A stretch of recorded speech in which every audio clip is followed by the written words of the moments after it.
قال رضي الله عنه ونفعني وإياكم بعلوم في الدارين.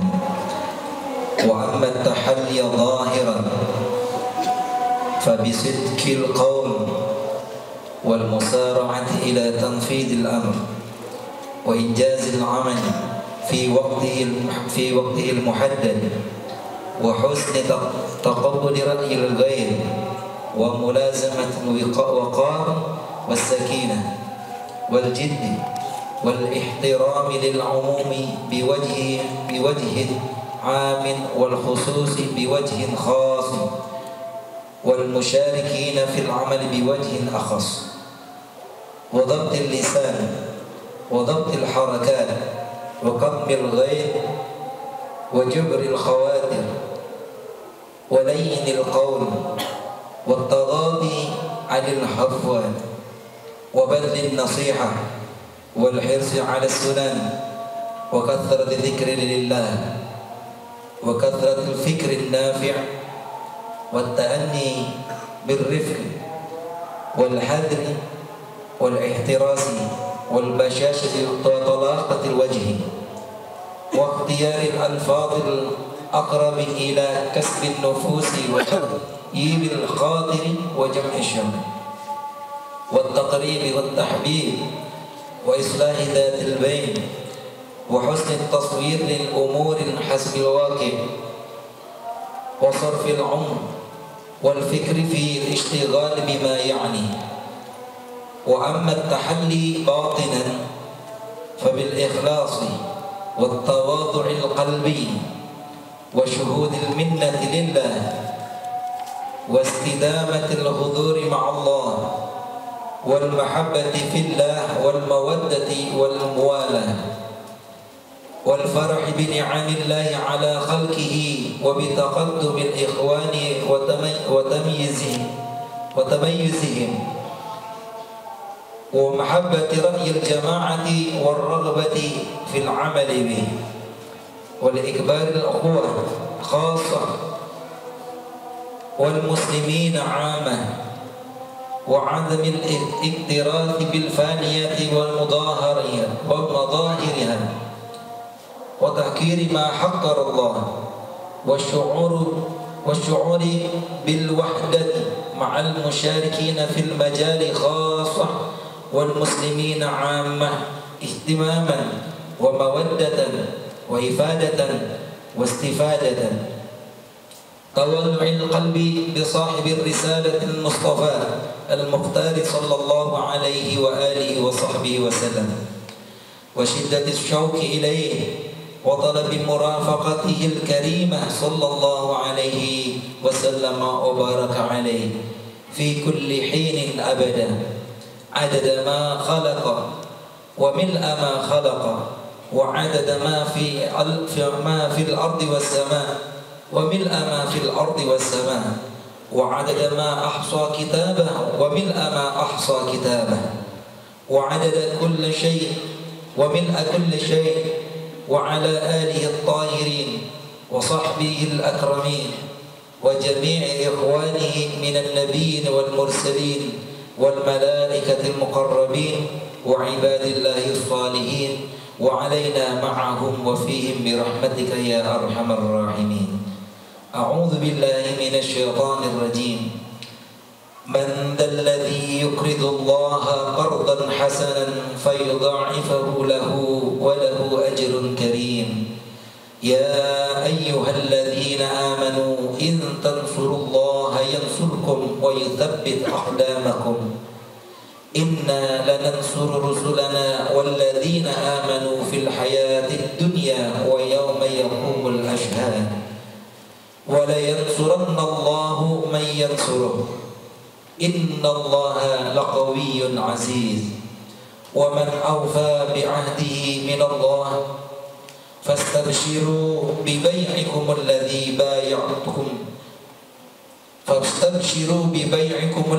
بايعتم به وذلك هو الفوز العظيم. صدق الله العظيم.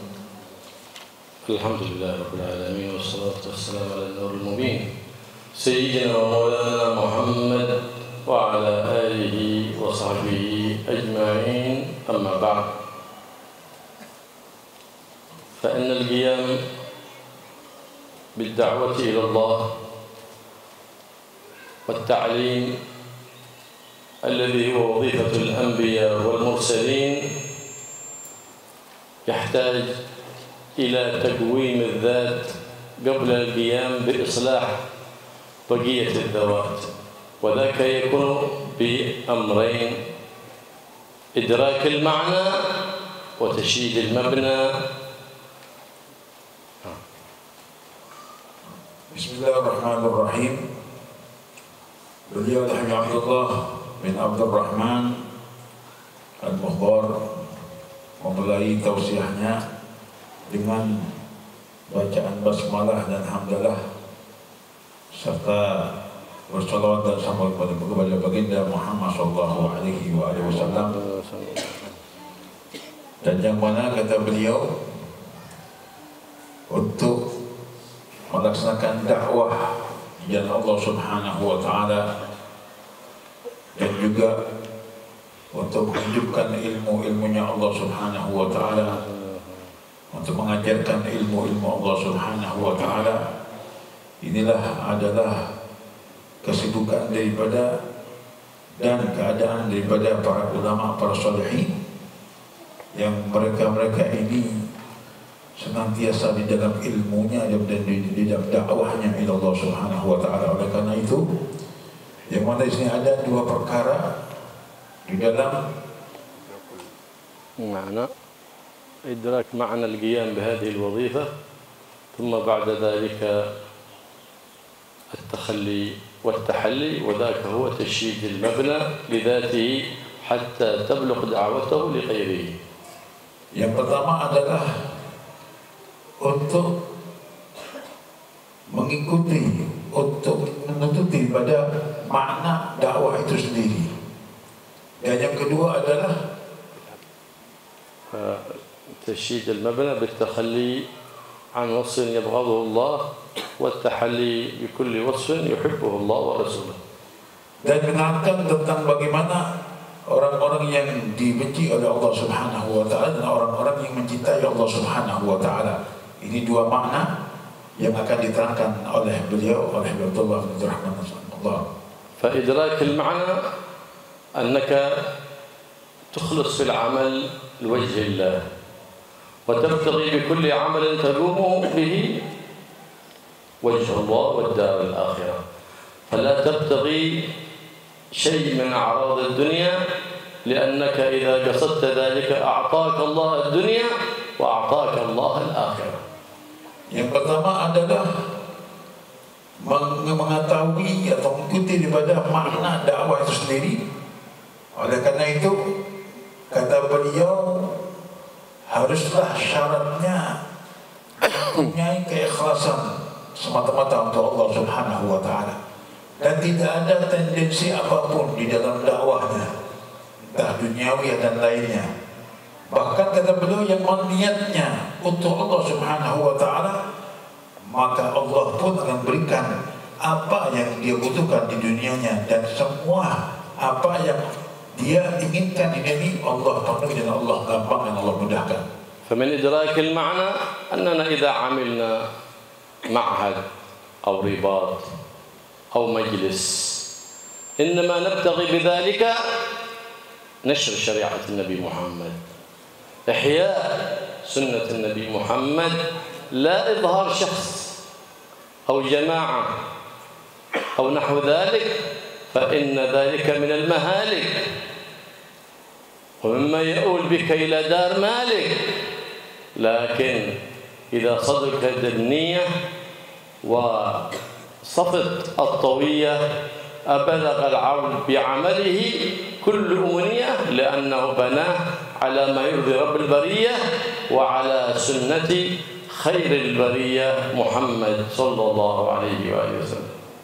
Dan di dalam interaksi makna ini, atau makna daripada dakwah sendiri, seperti seseorang yang membuat majelis atau buat pondok-pondok pesantren atau madrasah dan sebagainya, maka di situ janganlah sekali-kali menunjukkan idhar nafsi, menunjukkan dirinya yang terkenal, dirinya yang dikenal orang, dirinya yang sebagai orang yang ditokohkan. Melainkan justru dia tatkala dia menghidupkan agama Allah ini dengan majlis ta'limnya, dengan pondok pesantrennya, ini jadikan di situ, hidupkan syariatnya baginda Muhammad SAW, hidupkan sunnah baginda Muhammad SAW, syariatnya Allah Subhanahu wa Ta'ala. Dan disitulah Allah Subhanahu wa Ta'ala akan memberikan suatu peluang-peluang yang besar kepada orang tersebut, dan dijauhkan seorang daripada sesuatu yang jelek. Dan disitu akan menumbuhkan mahabbatullah, kecintaan Allah Subhanahu wa Ta'ala, bukan menjadikan orang yang dibenci oleh Allah Subhanahu wa Ta'ala. Dikatakan niat-niat yang jelek tersebut dijadikan niat yang baik, maka Allah yang akan membantu jadi di jalannya nantinya. الأمر الثاني تشييد المبنى، وهو النظر العبد في قلبه فيشتغل بعيبه عن عيب الناس. Yang kedua adalah orang di dalam dirinya, di hadapan Allah Subhanahu wa Ta'ala bagaimana, maka melihatnya kepada seorang itu, kepada hati orang itu, bagaimana hati tersebut di dalam dakwahnya ila Allah, di dalam dijanji Allah Subhanahu wa Ta'ala. فالسعيد من وفقه الله سبحانه وتعالى للبحث عن عيوبه وإصلاحها، والشقي هو الذي لم يطلعه الله على عيب نفسه وأشغله بعيوب الناس. Orang yang sa'id, orang yang baik ini orang-orang yang mana memang semata-mata untuk Allah Subhanahu wa Ta'ala, di dalam kesibukan dakwahnya, di dalam kesibukan dengan Allah Subhanahu wa Ta'ala, dan sehingga menjadikan orang ini orang yang makbul di Allah Subhanahu wa Ta'ala. Sebaliknya orang yang sakit, orang yang mereka ini tidaklah hatinya untuk Allah Subhanahu wa Ta'ala, ada tendensi yang lain, sehingga di situ gak ada daripada ridha Allah Subhanahu wa Ta'ala, gak ada pertolongan Allah Subhanahu wa Ta'ala.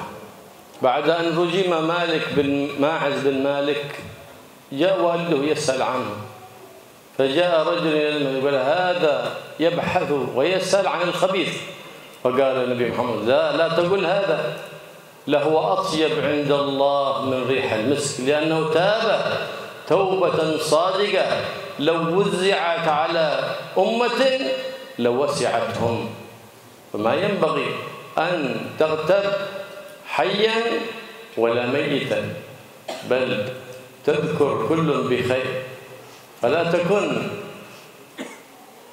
يدا للشيطان في أي حال، فإن النبي محمد صلى الله عليه وسلم لا يسمع إلا الخير، وأما في غيره فإنه لا يكون كذلك.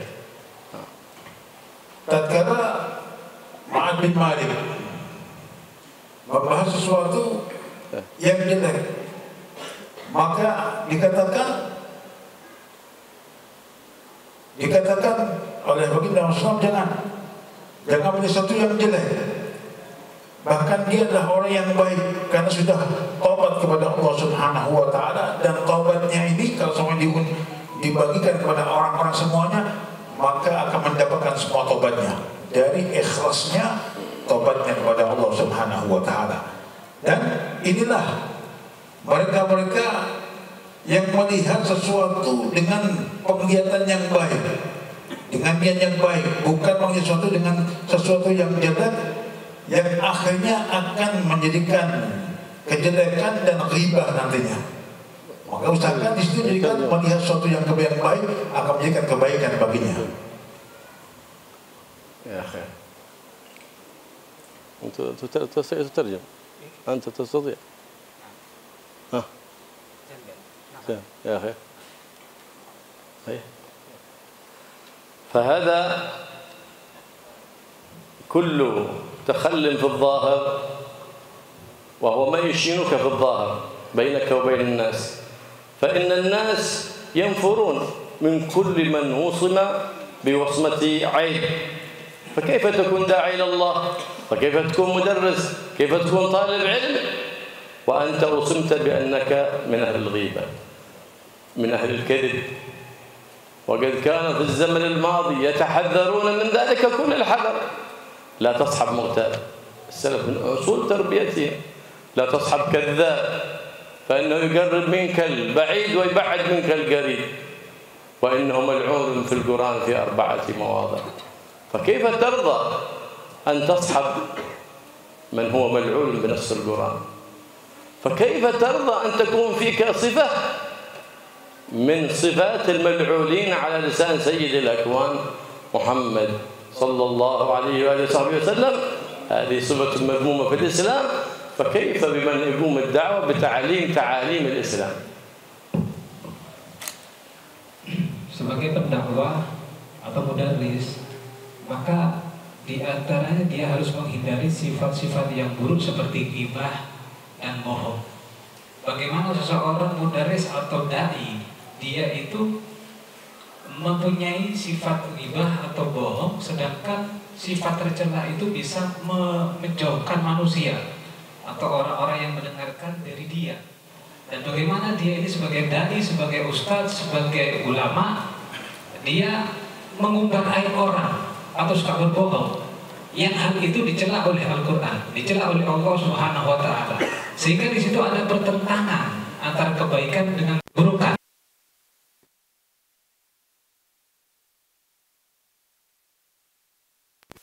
Cacat, yaitu ghibah dan bohong yang dicela oleh Allah Subhanahu wa Ta'ala, bahkan dilaknat oleh Allah Subhanahu wa Ta'ala dalam nas Al-Quran.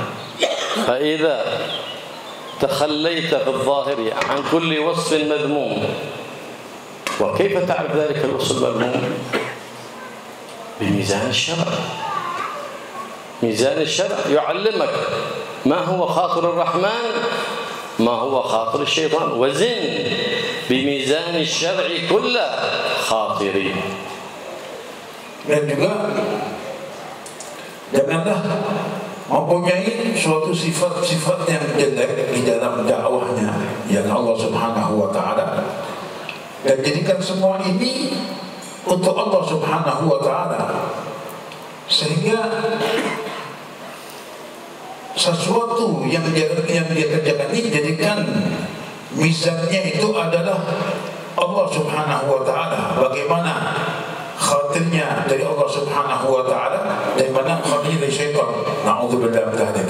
Yang mana selama dia mengikuti daripada perintah Allah Subhanahu wa Ta'ala, mengikuti daripada ajakan Allah Subhanahu wa Ta'ala, bisa menjadikan dakwahnya ini dakwah yang baik, dakwah yang diridhai oleh Allah Subhanahu wa Ta'ala. فمن لم يقم بظاهر الشرع لن يعرف باطن الشرع. من لم يصلح باطنه لله سبحانه وتعالى ويخليه عن وصف يبغضه الله من رياء، من سمعة، من كبر، من عجب وغير ذلك من محبطات الأعمال الذي يبغضها ذو الجلال، وحذرنا منها مولى بلال صلى الله عليه وآله وصحبه وسلم، فلن يقف على سر من أسرار أنوار الشريعة حتى يقيم ظاهر الشرع أولا. لماذا؟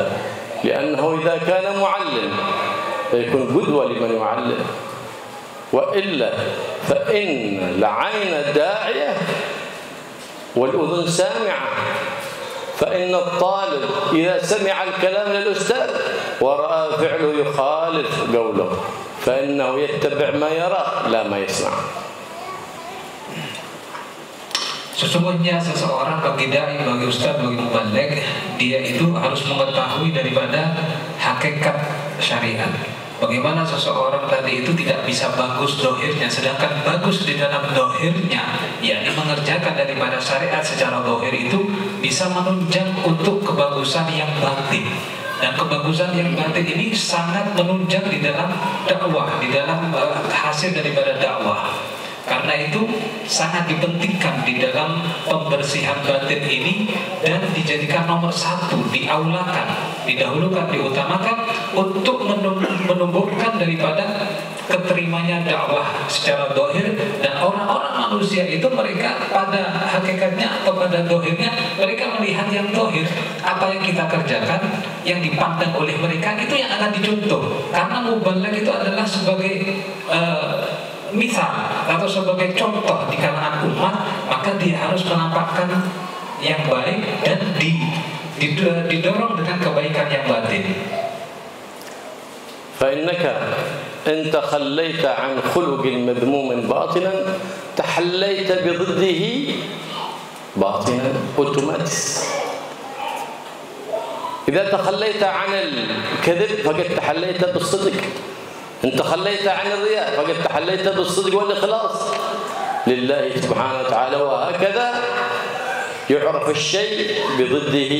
فإن تخليت عما يبغضه الله فإن الله سبحانه وتعالى يوفقك فتتحلى بضد ذلك الوصف، أي وصف يحبه الله ويحبه الرسول صلى الله عليه وآله وسلم. Dan semua itu tergantung daripada batinnya. Kalau batinnya menunjukkan sesuatu yang jelek, maka dakwahnya ini, madhalnya ini kelihatan sesuatu yang jelek. Kalau menunjukkan hatinya ini, batinnya ini dengan sesuatu yang baik, maka akan ditunjukkan dengan dakwah ini dengan yang baik. Dari situ yang mana yang dijadikan semua ini, apa yang ada di batinnya untuk menunjukkan dakwahnya ini kepada umat ini bagaimana. Kalau batinnya baik, maka kelihatan baik di dalam dakwahnya. Dan itulah yang menjadikan apa yang ditunjukkan di hatinya yang penuh dengan kejelekan-kejelekan atau dengan bughd, dengan riya dan sebagainya, ini akhirnya dakwahnya ini bukan karena Allah Subhanahu wa taala. Fa inna man aslaha zahirahu lillah أعطاه الله بفضله ومنه صلاح الباطن. لبس جبة، لبس عمامة، لبس كوفية، عملت لك رداء، تزينت بزينة أهل الصلاح لله، لا لأجل أن يقال كذا، لا لأجل أن يقدم كذا أو يعطى كذا أو يزاد في عطائه بكذا، لا، لله. أصلحته لله أصلح الله لك باطنك من حيث لا تحتسب. Maka siapa di antara mereka yang memperbagus dohirnya dengan ikhlas untuk Allah Subhanahu wa taala, yakni seorang dai berpakaian sebagai ulama, pakai jubah, pakai imamah, tetapi ikhlas karena Allah Subhanahu wa taala, bukan karena yang lainnya, maka Allah Subhanahu wa taala akan memberikan kebagusan yang batin. Hatinya diperbagus oleh Allah Subhanahu wa taala, bahkan diberi lagi dari hal-hal yang tidak ia ketahui, tambahan ilmu dan tambahan manfaat. Wa idza qadarta ala idza man adak wa 'afawta 'anhu fadhaka yazidu min maqamaka 'inda maulak wa 'inda khalqihi. Dan jika seseorang yang seseorang yang mengganggu kalian, yang yang mengganggu begitu ya, memaafkan dan memberikan ampun kepada orang yang mengganggu ini, maka Allah Subhanahu wa taala akan memberikan kepada dia sesuatu kelebihan nantinya di dalam dakwahnya. وبذل النصيحة على كل مؤمن واجب، ليس خاص العلماء، الواجب. فلهذا قال النبي محمد صلى الله عليه وسلم: الدين النصيحة، أي معظم أعماله كامل في نصيحة العباد لبعضهم لبعض ابتغاء مرضات رب العباد، لا في معرض الفضيحة. Memberikan nasihat itu sangat penting dan wajib bagi setiap orang insan, muslim, mukmin, bukan hanya sekedar ulama. Karena dikatakan dalam hadis bahwasanya ad-dinun nasihat, agama ini adalah nasihat. maka saling memberikan nasihat di antara kita sesama insan, sama mukmin, dan di dalam hal-hal yang baik, bukan di dalam hal-hal yang tidak baik. وطالب العلم دائما وقته مشغول، لا يجلس لمجالس القيل والقال، كما قال السلف الصالح: إن كنتم تذكرون الله فنحن معكم، وإن كنتم تذكرون الناس تركناكم. Begitu pula talabul ilm, orang mencari ilmu ini sibuk dengan ilmunya, sibuk dengan zikirnya, sibuk dengan pembahasan ilmunya, bukan sibuk dengan yang lain-lain. Bahkan kata beliau, bukan seorang pencari ilmu ini duduk dengan orang-orang ngomong-ngomong yang gak ada artinya, ngomong-ngomong yang tidak ada ilmunya, tidak ada pahalanya. Bahkan kata Allah Subhanahu wa ta'ala dalam kursi, wahai seseorang yang mencari ilmu, kalau kalian itu di dalam zikirnya kepada Allah, kepada aku, maka aku bersama kalian. Cuma tatkala kalian duduk ini untuk omongan-omongan untuk orang lain, maka aku tinggalkan kalian. فكل علم بلا عمل هباء، وكل علم وعمل بلا إخلاص هباء، وكل علم وعمل وإخلاص بلا نية هباء، وكل علم وعمل وإخلاص ونية على غير وفق سنة النبي محمد صلى الله عليه وآله وسلم هباء. Setiap ilmu yang tidak dibarengi dengan amal maka sia-sia, tak ada gunanya. Dan juga setiap ilmu dengan amal diamalkan tapi tidak ikhlas, maka juga sia-sia, tidak ada gunanya. Ilmu punya diamalkan juga dan ikhlas, tetapi tidak sesuai dengan ajaran Rasulullah SAW, maka juga tidak manfaat atau sia-sia. فبادر بالعمل في كل ما تعلمه، فإنك تزداد علما بالعمل، تزداد بركة في علمك بالعمل. إذا العلم حجة على الإنسان حتى يعمل به، فإذا عمل به صار حجة له عند الله لا عليه. Maka oleh karena itu cepat-cepatlah kalian dengan amal, dengan apa yang kalian ketahui. Seperti hari ini kita duduk dapat ilmu dari Abdullah, kita cepat-cepat kita amalkan. Jangan dinanti-nantikan atau tidak langsung amalkan, langsung amalkan. Maka dengan mengamalkan ilmunya ini akan bertambah daripada pahalanya, ilmunya, bahkan bertambah berkahnya. Dan yang mana terkadang dia mengajarkan ilmunya ini kepada orang-orang lain dan diamalkan kepada orang-orang lain, ini menjadikan saksi dia berkiamat di hadapan Allah Subhanahu wa ta'ala.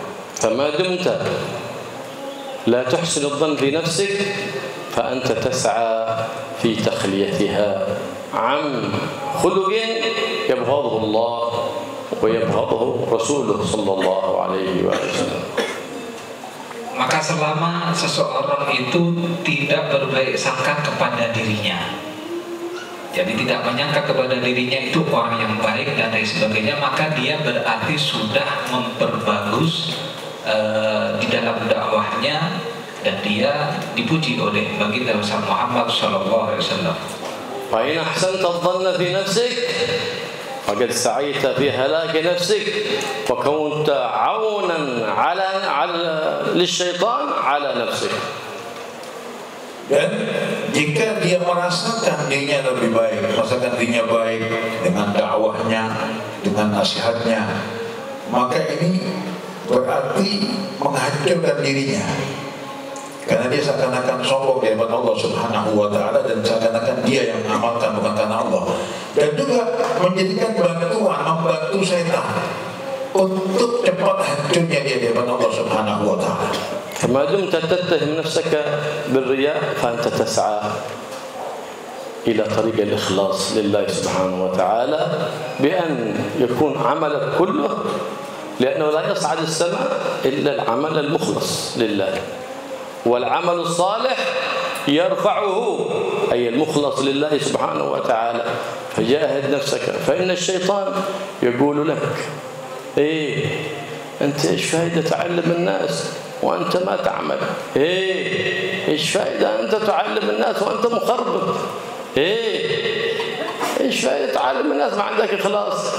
يريد أنك أن تترك العمل، وهذا هو مبتغى الشيطان. لا، استمر في العمل مع مجاهدة النفس والهوى والشيطان حتى يكرمك الله بزوال ذلك. توسل بحبيب الرحمن محمد في أن يخلصك من هذا الخلق الذي أتعبك في دينك وأتعبك في أخلاقك وأتعبك بينك وبين الله وبينك وبين عباده. Sehingga seseorang yang punya ilmu tadi itu harus benar-benar mengamalkannya.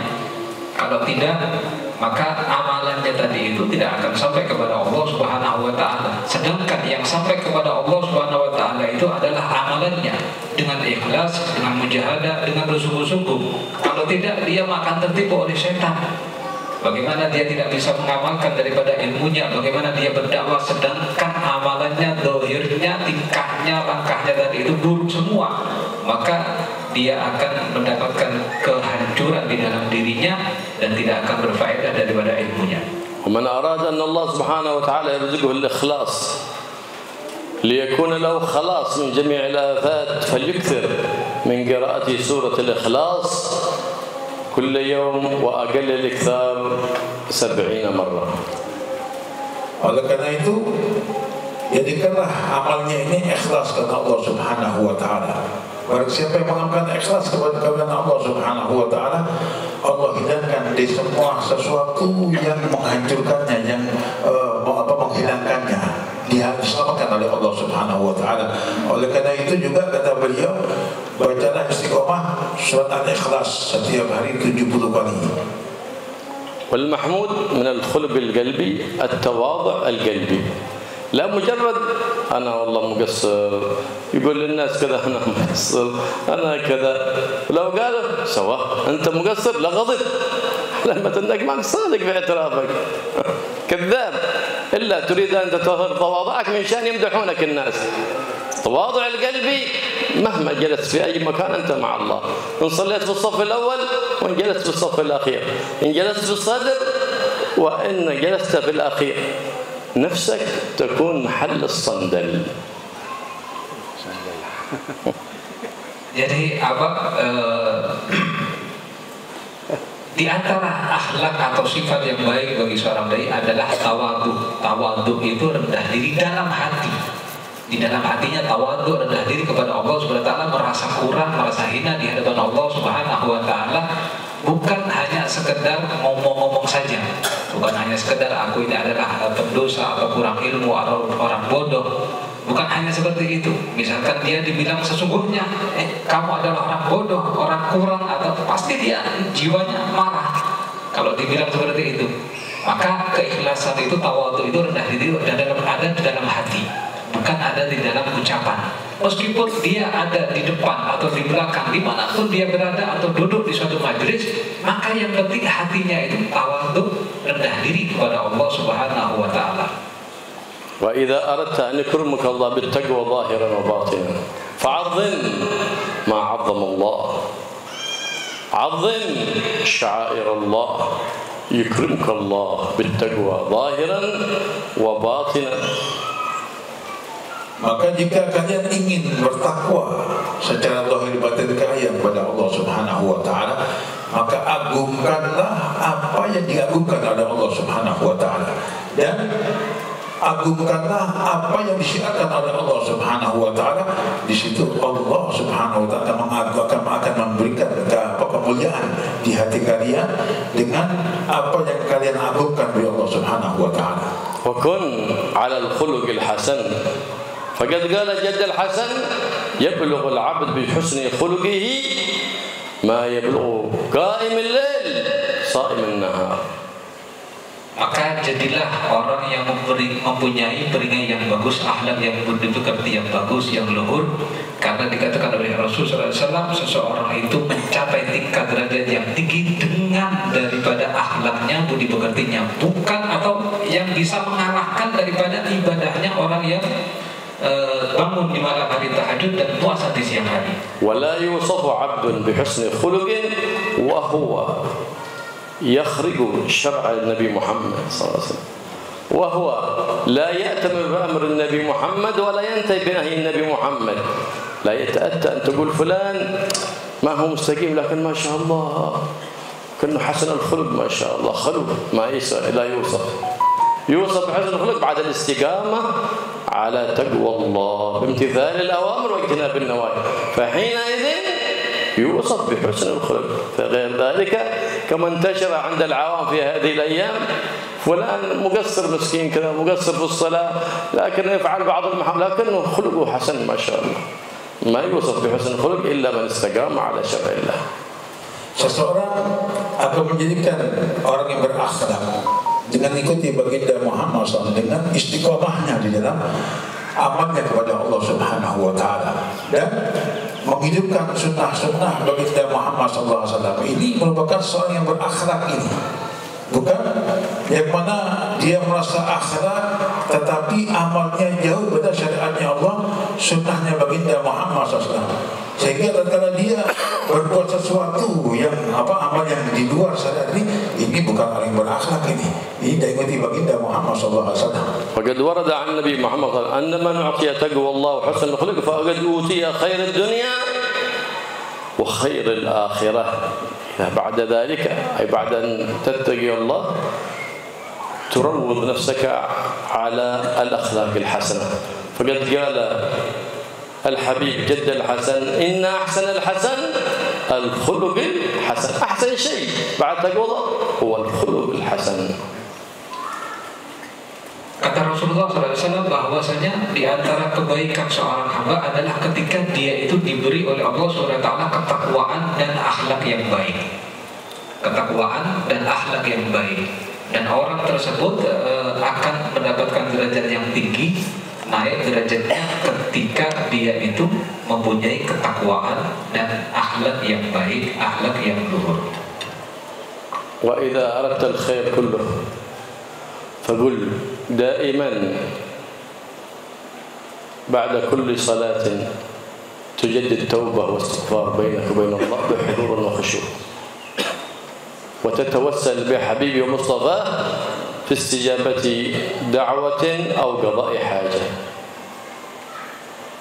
Maka setelah itu semua diamalkan dengan baik yang apa dikatakan oleh beliau tadi, maka jadikanlah setiap hari, setiap waktunya untuk memperbarui imannya kepada Allah Subhanahu wa taala dengan khusyuk dan dengan rasa takutnya kepada Allah Subhanahu wa taala, kemudian dengan mengikuti ibadah syariat dan sunnahnya baginda Muhammad SAW, senantiasa istiqomahnya untuk sunnah-sunnahnya baginda Muhammad SAW. يتعين على كل مسلم على كل مؤمن فضلا عن طالب العلم فضلا عن من يقوم بالتعليم والدعوة أن يكون قلبه معلق في حبيب الله ومصطفى، لأن من أحب التعلق علامة المحبة، ومن تعلق ذاق حلاوة الدين، ذاق حلاوة طاعة رب العالمين، فلم يجد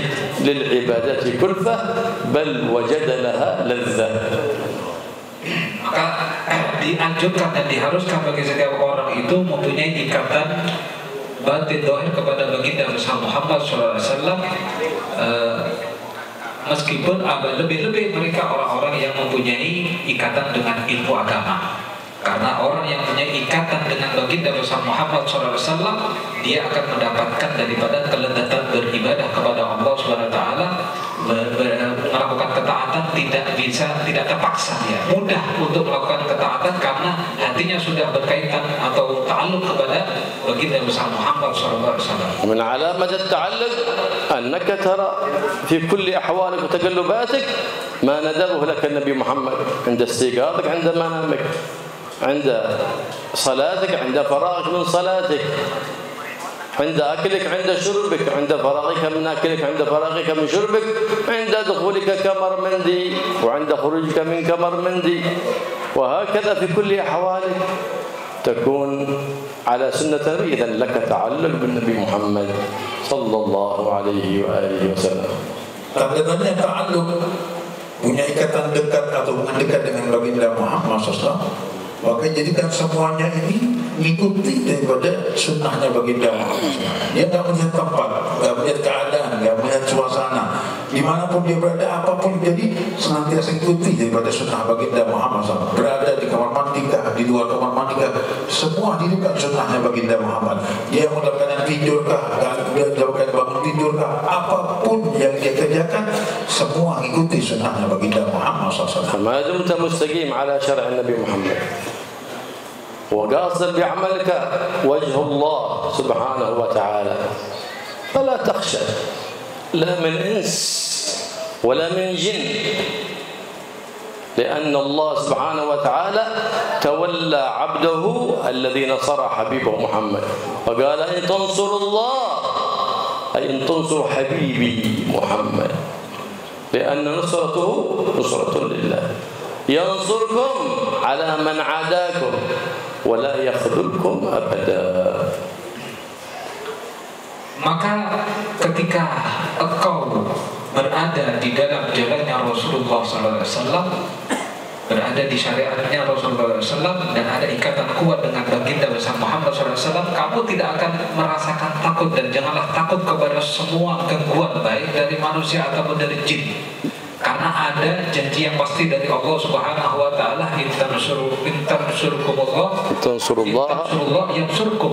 Jika kalian mau menolong Allah Subhanahu wa taala, makna mau menolong Allah Subhanahu wa taala yakni mau menolong daripada baginda besar Muhammad sallallahu alaihi wasallam, maka engkau akan ditolong oleh Allah Subhanahu wa taala, akan dikuatkan oleh Allah Subhanahu wa taala, dan akan dijaga oleh Allah Subhanahu wa taala. من علامة التعلق والمحبة أن تكثر دائما الصلاة على النبي محمد صلى الله عليه وسلم.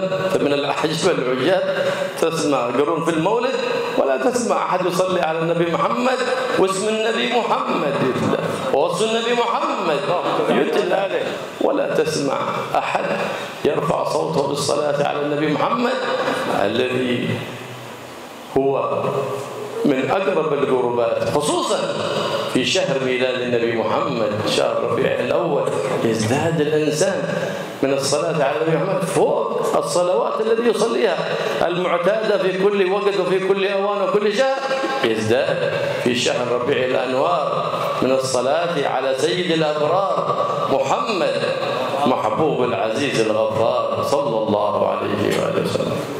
Juga tandanya ta'alluqnya dengan kecintaan kepada baginda Muhammad SAW, ikatan kecintaan kepada baginda Muhammad SAW, maka perbanyaklah salawat dan salam kepada baginda Muhammad SAW. Ya sudah kita kerjakan tadi dengan membaca maulid, itu kita gak dengar setiap kali dibacakan nama Nabi Muhammad SAW, gak ada yang salawat dengan keras, biasa-biasa aja. Ini bukan apa tandanya ta'alluq mahabbah, ta'alluq dan kecintaan pada baginda Muhammad SAW.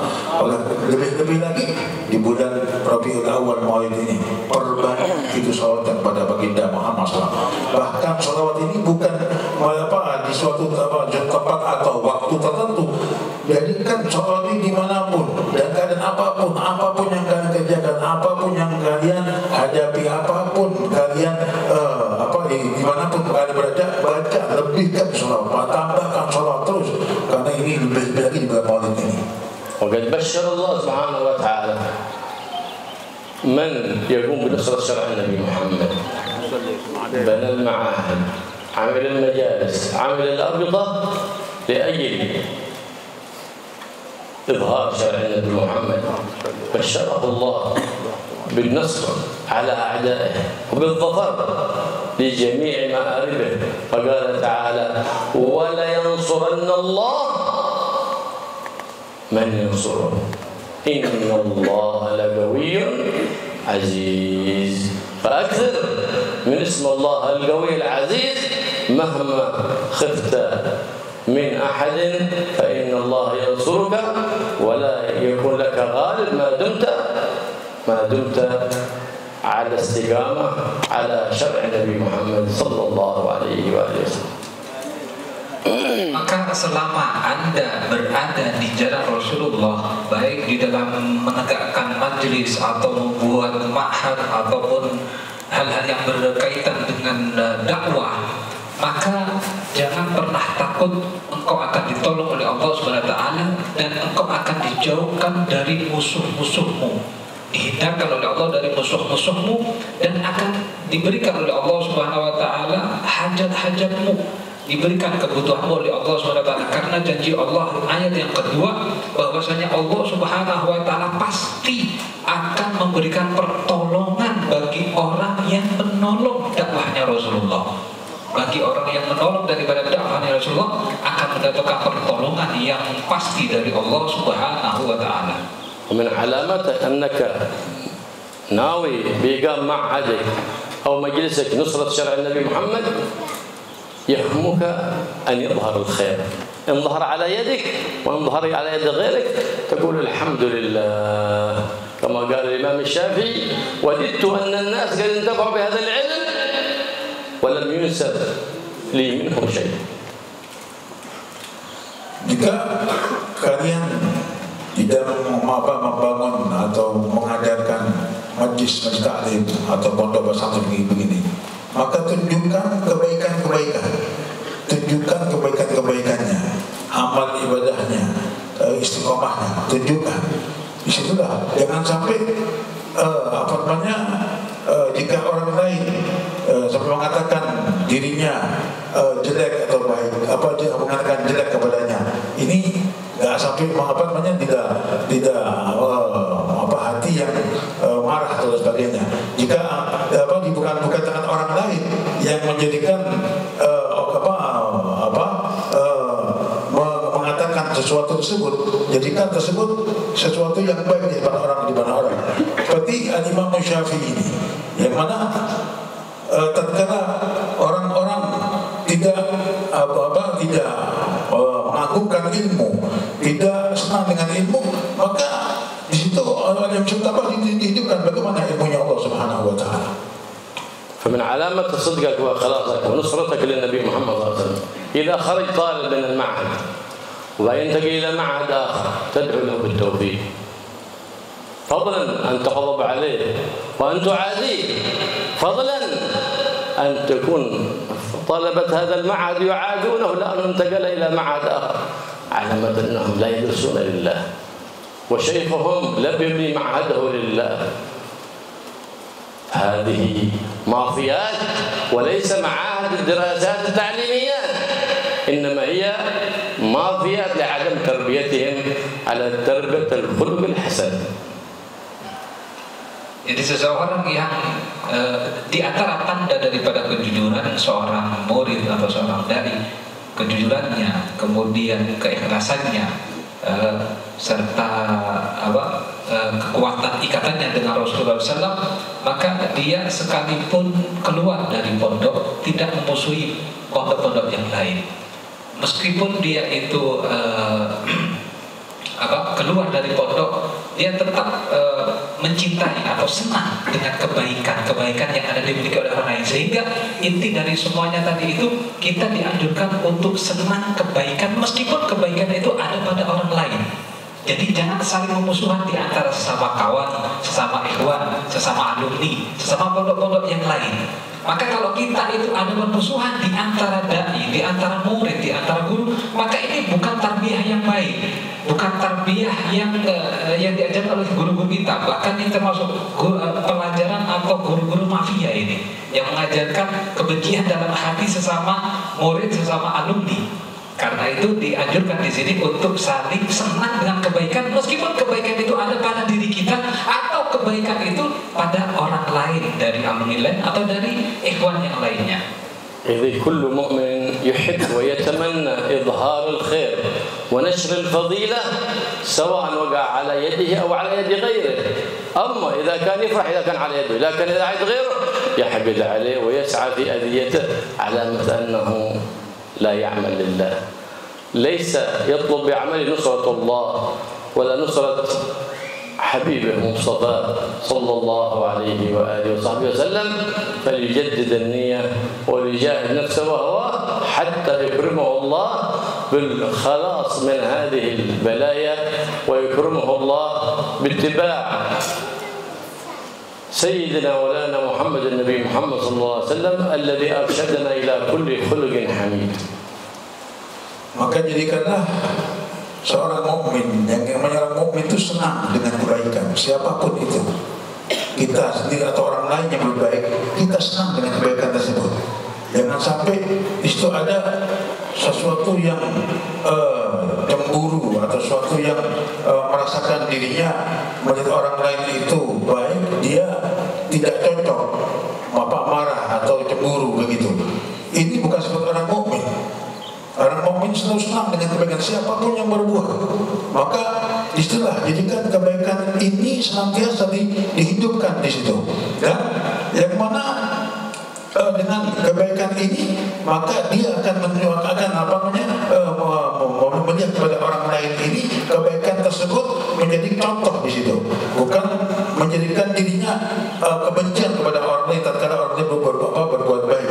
Dan jadikanlah semua itu kembali kepada Allah SWT dan memperbarui imannya kepada Allah Subhanahu wa Ta'ala dengan ikhlas, dan jadikanlah itu kebencian tersebut dibuang jauh-jauh supaya ikhlasnya tetap kepada Allah Subhanahu wa Ta'ala. وقد قال صلى الله عليه وسلم الإيمان والحسد لا يجتمعان في قلب مؤمن. دام الحسد في قلبك أنت لست عادك على دائرة الإسلام، بل في أقل درجات الإسلام، فضلا عن الإيمان، فضلا عن الإحسان، فضلا عن درجات العرفان. والله أعلم، إن كان في قلبك حسد لن تبلغ درجة الإيمان فضلا عما فوقها، فحقق إسلامك، فإنك إن رجعت عن هذا الخلق الذميم الحسد فإنه يخاف عليك أن تموت على سوء الخاتمة. ومن تخلص من هذا الداء الدفين فإنه يكرمه الله بكل خلق حسن، إذ الحسد من أمهات الكبائر، كما أوصى إبليس الخسيس عندما رست السفينة نوح على الجودي فقال ما أحد يا نوح، ما أحد يعني أفرحني مثل ما أفرحتك. كيف؟ قال دعوت عليهم بهلاكهم بفسوقهم وهذا يفرحني، لهذا نبي بنصحك، هات يا خبيث اسمع النصيحة. قال إياك والحسد فإنه الذي حل ما بي من سخط الله ولعنته الحسد. وإياك والحرص فإنما أخرج أهل الجنة إلا الحرص، فحذر وهو كذوب لكنه صدق في هذه النصيحة. فإياك من الحسد والحرص فإنهما داءان دفينان إذا وقع في قلب مؤمن خرج نور الإيمان من قلبه. وكن بالعكس من ذلك، وأحب لإخوانك ما تحب لنفسك، فيظهر فيك نور العلم، يظهر فيك نور الإيمان، فيزود الله سبحانه وتعالى بكل خلق من أخلاق سيد الزيان محمد صلى الله عليه وآله وسلم. Maka dikatakan bahwasanya hasad ini adalah termasuk penyakit bahaya yang bisa mengotori iman, bahkan bisa menghilangkan iman. Seseorang yang hasad tadi itu tidak bisa naik imannya, tidak bisa naik ke derajat ihsan, tidak bisa naik ke derajat irfan. Karena hasad ini termasuk min ummahatil kabair, termasuk daripada dosa yang besar. Berapa banyak kehancuran daripada orang yang dikarenakan hasad. Bahkan dikhawatirkan orang yang sering hasad, bahkan sampai tua dia hasad, dia akan mati dalam keadaan suul khatimah. Karena itu Rasulullah SAW selalu mewanti-wanti kepada kita, jangan sampai kita mempunyai sifat hasad. Hasad tadi itu adalah di antara dosa yang mana iblis tadi itu dilaknat oleh Allah Subhanahu wa taala. Dan juga hati-hati dengan sifat al-hirs. Yang kedua daripada sifat yang buruk ini adalah sifat yang bisa menghancurkan kita dari kedekatan kita kepada Allah Subhanahu wa taala. والله يخلينا عن كل خلق ذميم ويحلينا بكل خلق حميد كريم ويجعلنا وإياكم من المقتدين بالحبيب الرحيم محمد الرؤوف الرحيم صلى الله عليه وآله وسلم.